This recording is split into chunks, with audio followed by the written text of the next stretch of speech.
Alright, it's a little later in the day than I usually prefer to do these things, but what are you gonna do? Research. I really need to work on my scheduling.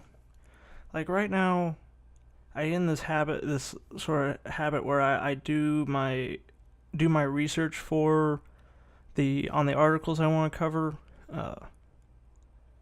like the same day. So like in the morning when I'm having breakfast and drinking my morning coffee, watch TV, whatnot.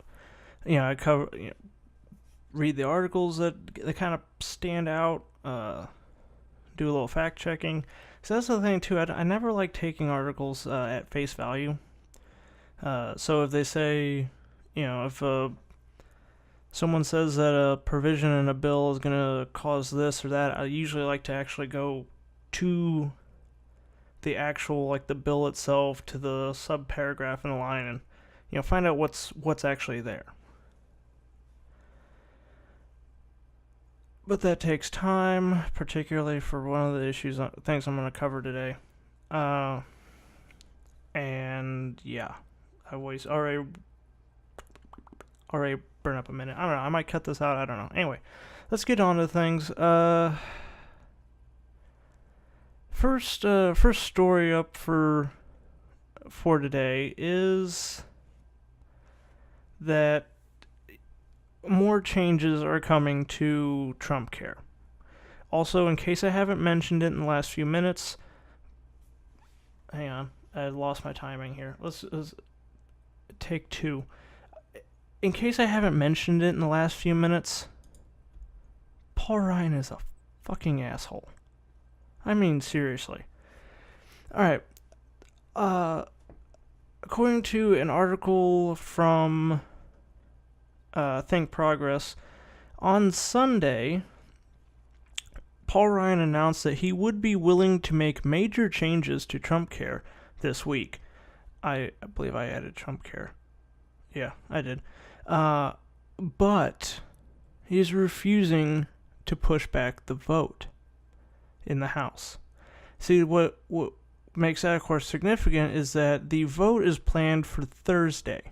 This coming Thursday. It's like evening Monday, so like Tuesday, Wednesday. Yeah, like 3 days. 3.5 days from now.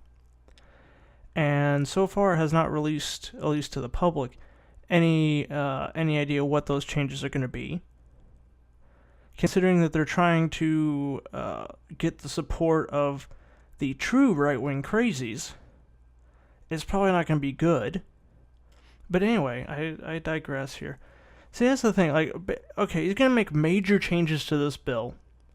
By the way, after accusing the Obama administration, Democrats of ramming through Obamacare, or the Affordable Care Act, now he wants to potentially make major changes to the replacement bill, which is already shit, which has already been proven, analyzed, and reported on to be shit. He's going to make additional large changes to it and then try to push it through a vote in 3 days. That is absolutely ridiculous and insane. Really. Like, wow. But, see, basically what he wants to do, above all, he wants to get it passed. That'll make his donors happy. Well, that's basically it. As I say, it's going to make the donors happy. For Christ's sake, this sumbitch actually had like a luncheon thing or a meeting with like representatives from the healthcare industry, donors, like a little fundraising gig, before he'd made a presentation that was absolute bullshit about the thing to Congress, as essentially presenting his master plan about how he's going to fuck over the country as far as healthcare goes. He was meeting with the fucking health insurance lobbyists and donors and everything the same day, that fucking morning. Well, it kind of lets you know where his priorities are. But anyway, where was I at? Okay. Basically, he wants to get the thing shoved through the House. It's was already being considered by some to be dead on arrival at the Senate before the CBO report. Definitely after the CBO report came out. And now he wants to make these large changes and try to ram it through the House, through a vote, before the CBO can even have a chance to look at them. See, this is... Anyway, let me...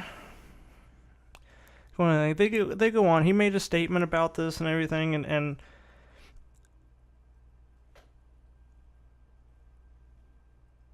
I'll read you a couple, help translate some of the GOP code words in the statement. So this is from the article, link in the description, as always. So he said that these changes help bring market freedom and regulatory relief to the insurance markets to dramatically lower the price of the plan for the 50 to 60-year-olds.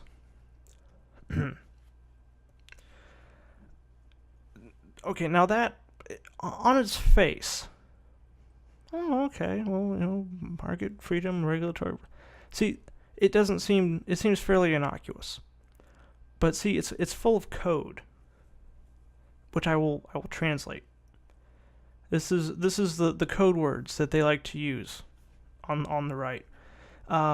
Market freedom, regulatory relief, deregulation. Dramatically lower the price of... Okay, now here we go. Full translation, here it is.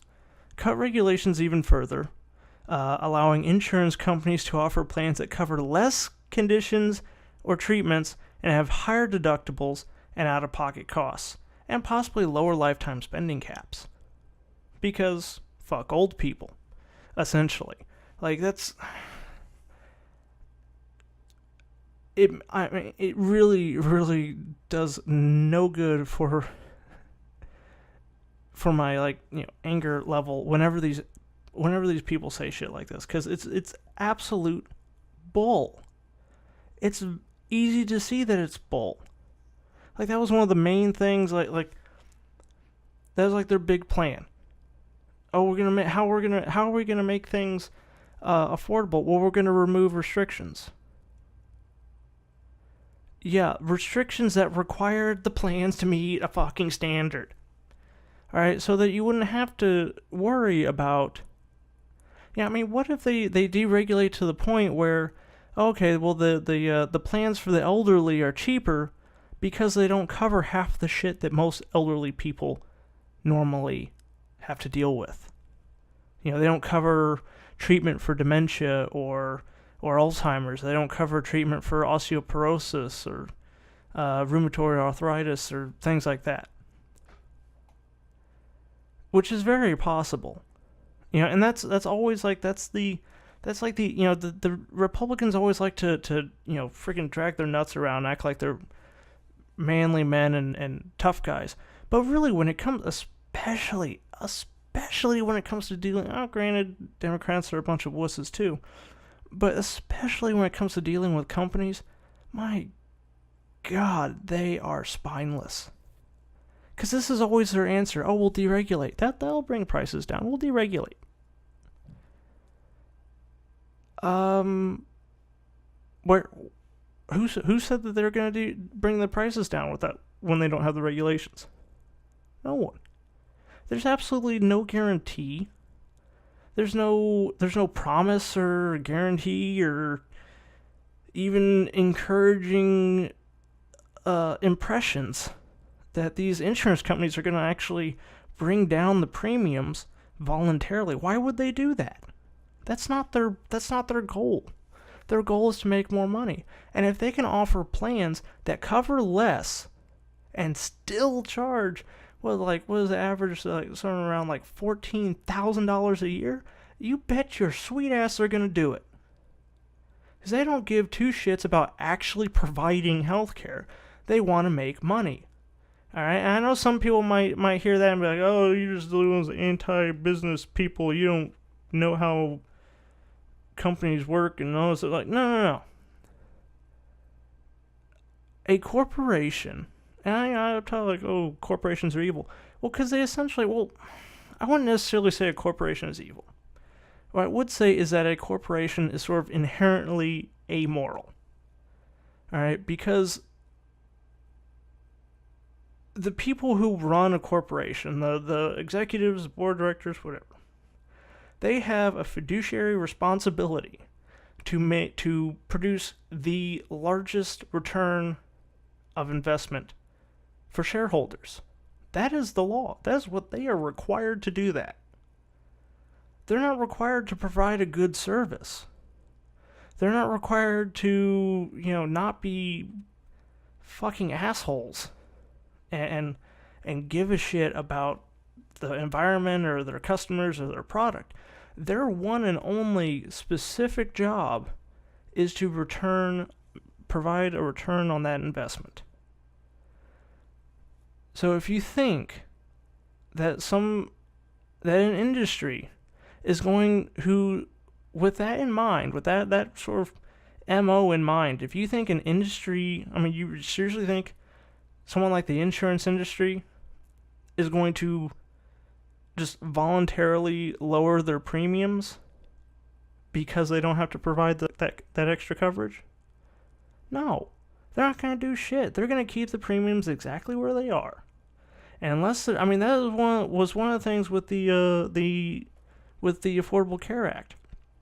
The Affordable Care Act required insurance companies to provide a certain level of care. They were required by law to provide coverage for like this, like whatever the list of ailments and illnesses, and that was required. And that's the only reason that those things are covered. They also required, like, as a way of sort of like making sure people were treated, and that to help rein in the overhead and everything of the costs, and help with pricing a bit, they were also required to spend, these companies were required to spend at least 80% of their revenue on care.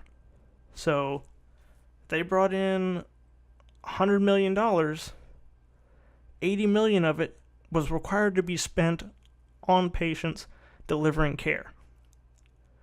They're removing those restrictions.